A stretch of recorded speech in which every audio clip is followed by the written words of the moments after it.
আসসালামু আলাইকুম। আমি আজকে আপনাদের একটা কর্ন স্যুপের রেসিপি দেখাবো, কিন্তু সেটাতে থাকবে মিষ্টি কুমড়ো। চলুন তাহলে শুরু করা যাক আজকে সেই রেসিপিটা। এখানে আমি 3 কাপ মতো পানি নিলাম। আমি এখানে 2 কাপ মতো স্যুপ বানাবো। দিয়ে দিলাম 2 চামচ মতো ডার্ক সয়া সস, আর দিয়ে দিলাম সামান্য একটু ওয়েস্টার সস, হাফ টেবিল চামচ মতো দিলেই হবে। পানিটা ফুটে উঠলে এখানে দিয়ে দিব 1 কাপ মতো মিষ্টি কুমড়ো। বাসায় অনেক সময় চিকেন থাকে না, অনেক সময় অনেক কিছুই থাকে না, কিন্তু না থাকলেও কোনো সমস্যা নেই। ঘরে যে উপকরণগুলো আছে সেগুলো দিয়েই আমরা এই স্যুপটা বানাতে পারি। বাচ্চারা সবজি খেতে চায় না, তাদের জন্য খুবই উপযুক্ত এই স্যুপটা। আমি ঢেকে রাখলাম। মিষ্টি কুমড়োটা যখন নরম হয়ে যাবে তখন এই মিষ্টি কুমড়োগুলো আমি চাপ দিয়ে দেখছি। এখন আমি একটা বাটিতে নিয়ে এটা আমি ম্যাশ করে ফেলবো। আপনারাও ম্যাশ করে নেবেন।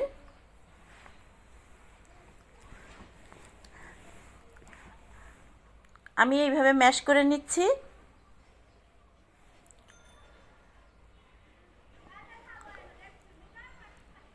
আপনারাও এইভাবে ম্যাশ করে নেবেন যে যার সুবিধা মতো। এটা খুবই পুষ্টিকর একটা স্যুপ, খেতেও খুব মজা। আমি এখন এই পানিটা ছেঁকে ফেলবো।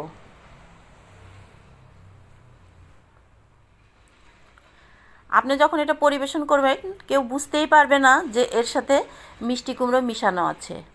অনেক সময় আমরা চিকেন কিউব ব্যবহার করি, চিকেন স্টক ব্যবহার করি। এরপর আমি দিয়ে দিলাম একটা সসেস পাতলা করে কেটে, দিয়ে দিলাম হাফ কাপ মতো কর্ন। ভালো করে এটাও ফুটে উঠলে এখন আমি একটা ডিম ভেঙে দিয়ে দেবো এতে।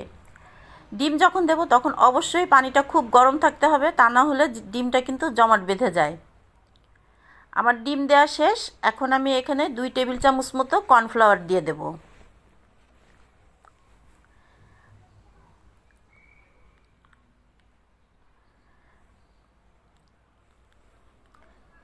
দিয়ে দিলাম 2 টেবিল চামচ মতো কর্নফ্লাওয়ার।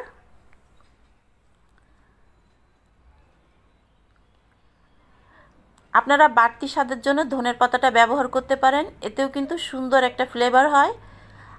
আবার বাচ্চারা যদি না খায়, বড়রা খায়, তাহলে কাঁচামরিচটাও ব্যবহার করতে পারেন।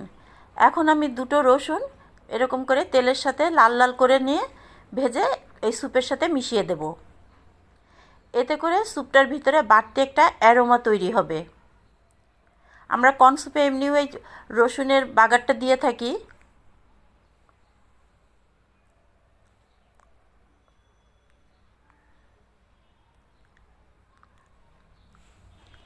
এখন আমি এখানে দিয়ে দেব একটু সিরকা, দিয়ে দিলাম সামান্য একটু ম্যাগি সস।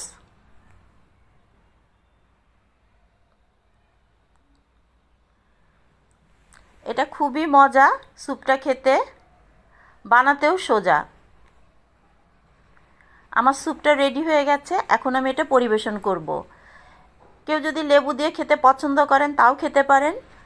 যদি স্যুপটা ভালো লাগে, রেসিপিটা যদি ভালো লাগে, তাহলে অবশ্যই একটা লাইক, কমেন্ট, সাবস্ক্রাইব করে দেবেন। দেখা হবে পরবর্তী কোনো একটা রান্না নিয়ে। আল্লাহ হাফেজ।